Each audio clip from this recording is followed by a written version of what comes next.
We're going to show some of our 15K challenge videos. I think all of you know that if you get funding from the Women's Exchange, one of the things you have to do at the end of the project is you have to create a video. We've funded almost 150 projects across the province, and there's videos. And we have team members with these videos here in the audience.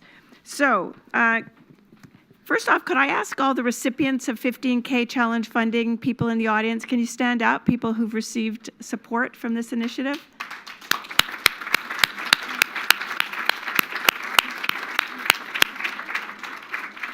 So thank you very much.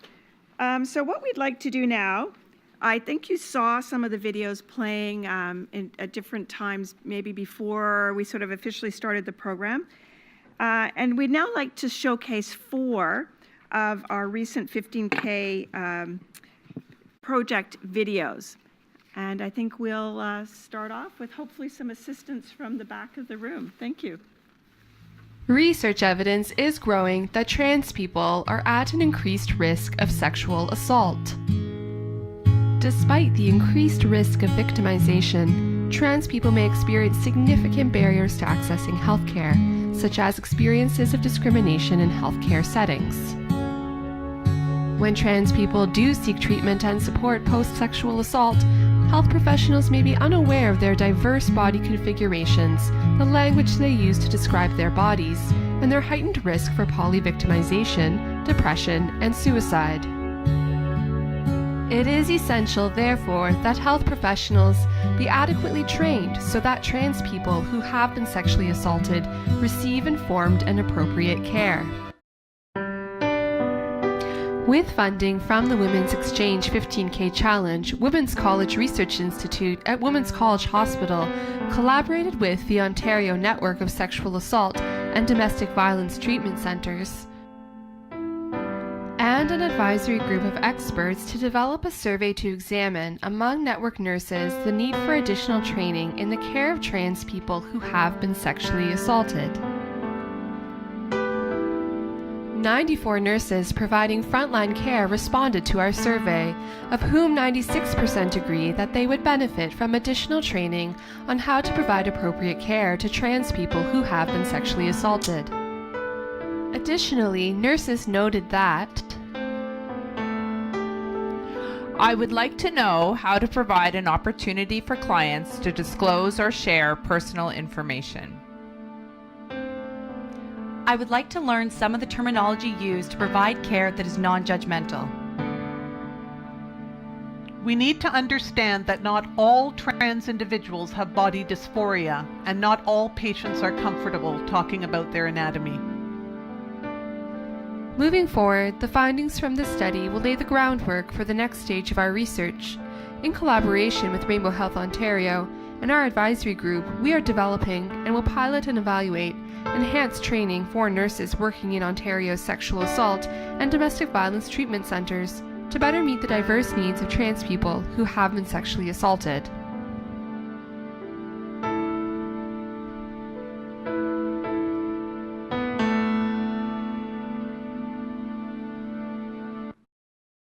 So thank you. Could I ask the team that's responsible from this video to stand up, and maybe you could introduce yourselves and say a few words about the video. So you're over here. Hi, I'm Sheila McDonald. I'm the provincial coordinator for sexual assault in the province. Oh, sorry. I'm almost done. So I work with the 35 programs across Ontario that provide the frontline service for somebody who's been recently assaulted. So we are wanting to ensure to create environments that are safe, but we recognize we need to make sure that we know and are able to provide the appropriate care as we reach out to communities to be accessible. So thank you very much for your work.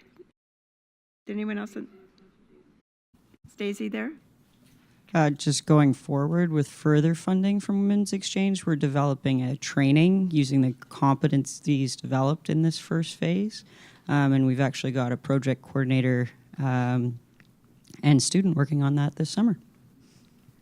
So thank you very much for sharing your work, and congratulations. So the next video is going to be using maps to tell a story. And can the people who are responsible for that project, if you're here, can you stand up?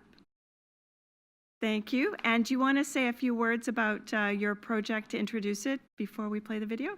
Hi, my name is Catherine Muldoon. I am a researcher at the Ottawa Hospital, and this project was in collaboration with Ottawa Hospital Research Institute and Ottawa Victim Services.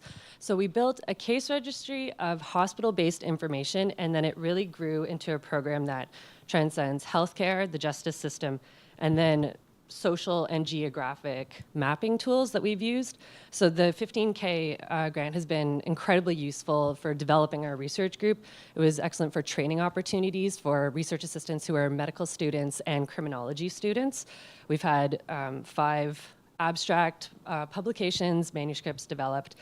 And then our knowledge translation piece has really been the most powerful. So this video that you'll see is going to describe specifically the geographic mapping that we've done, but also we're very engaged with our community advocacy groups. So now the Ottawa Police Service has become interested in these results, and OC Transpo, which is our local transportation system. The use of maps is very accessible to audiences, so we're very excited to see how this happens in the next week. Because this is Sexual Assault Awareness Month, we're going to be doing a press release on this video. And I just want to give a trigger warning that this is sexual assault research. Thank you very much, and let's see the video.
So the next team that I'd like to have stand up is the team that did towards equitable access to home and community care for older women from diverse ethnocultural communities in the GTA. Are you here, the team members? Yes, perfect. Do you want to introduce your video, please? Sure. Hi, my name's Nazifa, and I'm a junior fellow at the Wellesley Institute. And I'm Sungji Yam. I'm a researcher at Western Institute. So this project looks at equitable access to home and community care for ethnically and linguistically diverse older women. And this project started from work that Sungji did, where we identified that in Ontario and in the GTA, there are inequities in access to home and community care. So using this work, we explored this further to identify some of the barriers and challenges people face accessing home and community care. And to do so, we did focus groups across the GTA with 5 different ethnic groups in 4 different languages with older women and family caregivers. And something that we really learned from this process is that often in research, especially, we don't often hear diverse perspectives, diverse voices. We don't look to people who speak a language other than English. So often we don't understand some of these experiences. And this is a really important finding too from our work and the importance of engaging in research that is inclusive.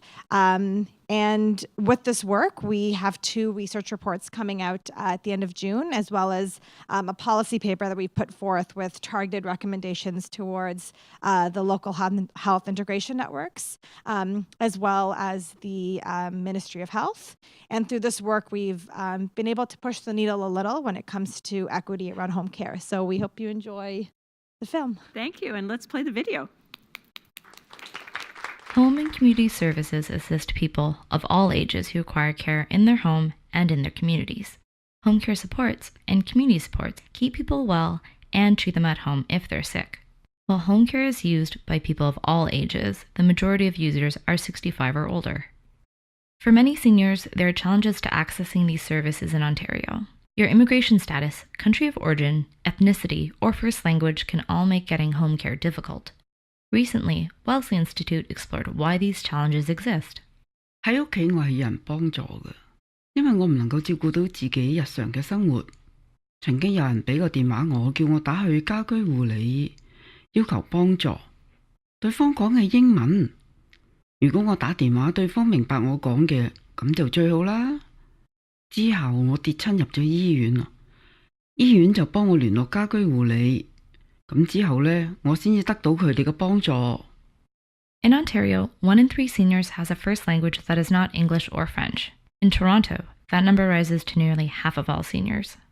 मैं बहुत खुश हाँ मैं अपनी family ਵਿੱਚ ਜ਼ਿਆਦਾ ਰਹਿੰਦੀ ਹਾਂ ਮੈਨੂੰ ਹਾਰਡ ਹੁੰਦਾ ਹੈ ਪਹਿਲਾਂ ਮੈਂ ਸਾਰਿਆਂ ਦਾ ਖਿਆਲ ਰੱਖਦੀ ਸੀ ਹੁਣ ਮੈਨੂੰ ਲੋੜ ਹੈ ਸਾਰੇ ਮੇਰਾ ਖਿਆਲ ਰੱਖਣ ਮੈਂ ਬੋਝ ਨਹੀਂ ਬਣਨਾ ਚਾਹੁੰਦੀ ਫੈਮਿਲੀ ਤੇ ਮੇਰੇ ਬੱਚੇ ਵੀ ਵਰਕ ਤੇ ਜਾਂਦੇ ਨੇ Independence is important to my mom, but she needs support to stay at home.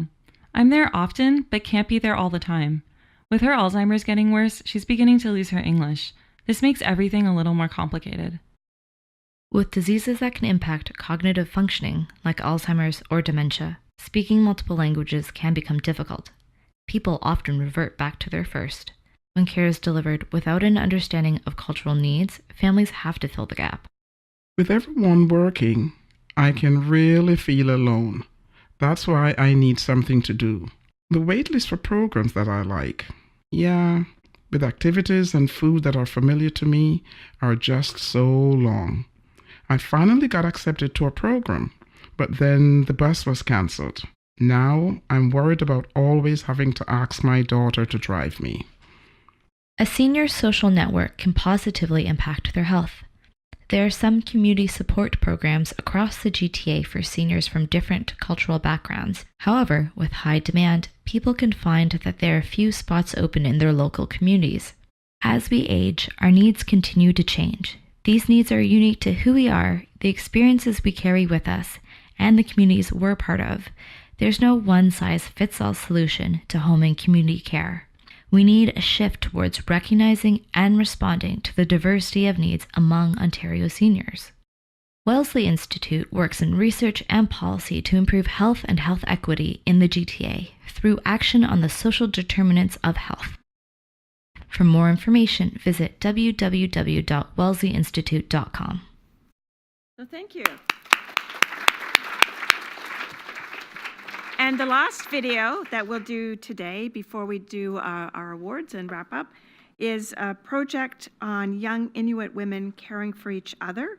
And are members of the team here to introduce yourselves in the video? Yeah. Hi, everyone. My name is Janisha. This is Mika and Rhonda. We all work for Chingosivuna Inuit, which is a provincially mandated Inuit-specific organization based in Ottawa and Toronto. Really quickly, we were funded by the Women Exchange 15K Challenge to do a photo voice research project that was nested within our Ika Yutagit Young Women Healing Circle. Some of the themes that we covered were identity, connection to culture, landscapes, body, and safety for young Inuit women living in the urban centers. Inuyunga uvanga miga akalok nato kumaksiutiksak nakakpanga iglulakayo kivalek nunavot mana kisiani odawa miut amalu koviasugdanga. My name is Mika Kumaksiutiksak. I'm originally from Rankin and I was the cultural support on the team and one of the peer mentors and role models. I really enjoyed the Ika Yutagit project. Ika Yutagit means we're here for each other, and I guess for people that are unaware of who Inuit are, we are misrepresented by media all the time, and we're only known as Eskimos or people that live in igloos, and people always mix us with First Nations and Métis when we're actually very different in culture and history. My dad is a residential school survivor, and many young women in our community have parents who are residential school survivors. So healthy relationships and talking about sexuality is actually not a very easy thing to do in our community. It's very re-traumatizing for parents. It's re-traumatizing for our children and youth. But the Ika Yutagit program was able to open up the space to create safer spaces to have those conversations that we haven't been having. So we're really, I guess that's really all I could say about it. I won't take up too much more time, but I just wanted to say that the impact of having this program has really opened doors and connections for these young women. So we continue to see that connection building within other programs so that now the work can continue to happen and they have become leaders amongst the other young women in the community. So we're really excited to continue this work, and thank you very much. So thank you so much, and let's watch the video.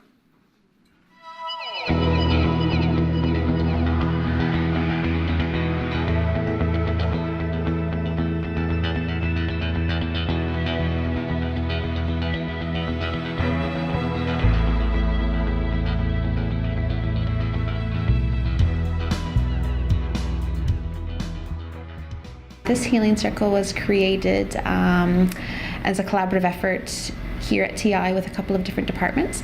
The purpose of this project is to build community, bring young Inuit women together who are sort of spread out across a large area, and really just to give them a place to gather, to meet, to learn, and to grow.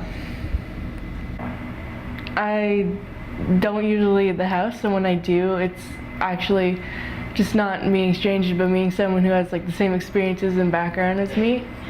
So it's something we can relate to other than just being alive. So the Young Women's Healing Circle is an arts-informed interactive group that is geared towards young Inuit women living in Ottawa to provide a strength-based circle to support them in things that they're interested in, connect them with other young people, support them to learn cultural traditions and gain information and stories from our elder that comes out, and for them to really discover who they are in the context of living in an urban city and to be Inuk. That's what the project's about. And whenever I'm lighting the kolak, sometimes I have a story. So I share story. Might not be modern story. Might be story from where I was born, and mostly stories from Nunavut. It's been very interesting and fun to get to know these girls, young moms. I wish I could take a picture of you right now. Yeah, so Photo Voice, it's an arts-informed research methodology, and it's often used in the context of marginalized groups using the mixture of photos and narratives that are written to tell a story about their lived experience that is difficult for individuals not from their community, not from their lived experience, to understand what it means to be them. So Photo Voice for us is a way of telling stories about lived experience of Inuit women and the difficulties that they might experience or the triumphs that they might experience, but sharing that with a broader audience through their words and through their images that they capture. Honestly, I'm really enjoying it. It's like getting me out of the house so I can actually meet people, whether my age or not, and I can talk to people who have the same background as me and learn stuff. And I'm making friends, and I'm actually learning a lot more about myself.